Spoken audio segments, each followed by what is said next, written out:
A few months ago, I posted an early look at Into the Singularity. Now it is a full strategy simulation where every decision shapes the future. You manage AI disruption, market volatility, political shocks, and even a potential transition to a new monetary regime. If you like this content, please subscribe. My goal is to get to 1 billion subscribers, and currently I only have 35. Into the Singularity is a multiplayer grand strategy simulation game. You play as a CEO, choose an industry and location, and compete in a live world economy against other human players and AI companies. This new version has a simpler scenario-based configuration, but still allows access to all the advanced options if you want to tweak them.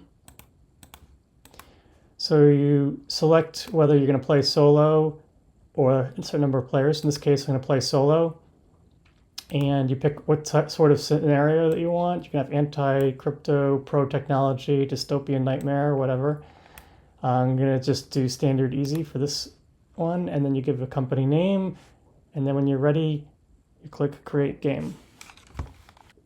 I clicked Create, and this is what you see. Every week you allocate your budget and make investment decisions.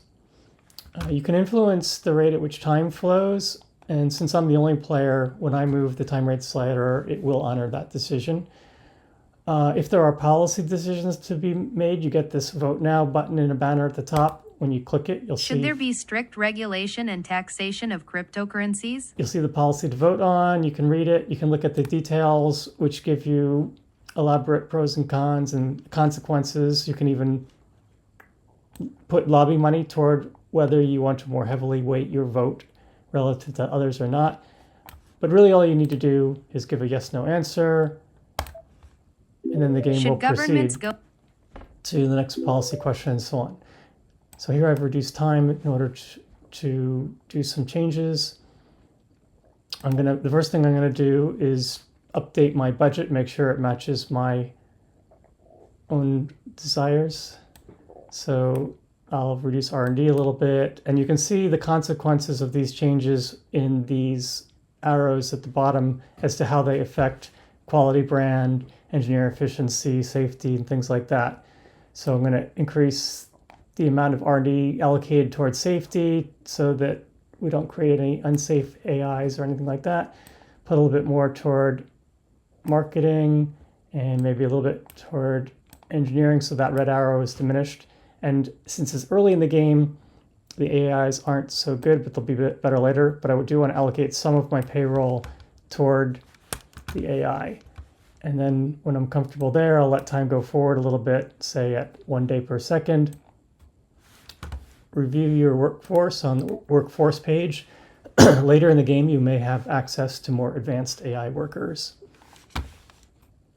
On the research page, you can see what technologies have been unlocked and which are in the pipeline. You can also choose to select to focus your research on one of these technologies, maybe in your industry, and then you'll get a competitive advantage if you develop it first. On the markets page, you can select assets to invest in so that your cash reserves don't lose value due to inflation. You click the buy button, pick which one you want to buy, and you can even do a recurring weekly buy in order to dollar cost average in and reduce risk.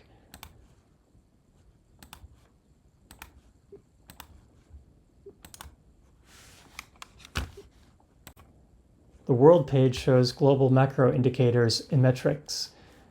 The up-down arrows show change since the last year.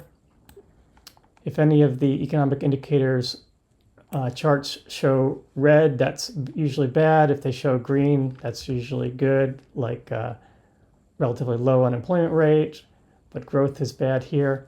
You can look at it over the last month, last year, last 5 years to see how things are changing. The annotation lines show important, significant events that have happened, either technological unlocks or black swans or other significant events that occur. The leaderboard in the top right shows how you compare to other competitors in your industry and globally if you click that. So here's industry and global competitors. Click deals to negotiate with other players. Then select the company that you want to negotiate with, and you can do any of these possible deal types like acquisition, stake purchase, alliance, cross-license, etc. The biggest upgrade is how connected the systems are. You can scale your human talent, then layer in more capable AI as the economy evolves. High-impact events and policy decisions can cascade throughout the world, so you're never solving problems in a static environment. You're navigating an evolving future. The map shows where your location is geographically and what the attributes of that location are. There's checkboxes for each of those attributes, and you can toggle them on and you'll get a donut chart based on whatever you select to see how those various attributes appear for each location. The challenge of the game is in trade-offs. Do you push aggressive growth and risk liquidity? Do you prioritize resilience and survive volatility? Do you invest for long-term breakthroughs while competitors chase short-term gains? The game rewards players who can think in systems, not just isolated moves. Compared to the version in the first video, this version is dramatically deeper.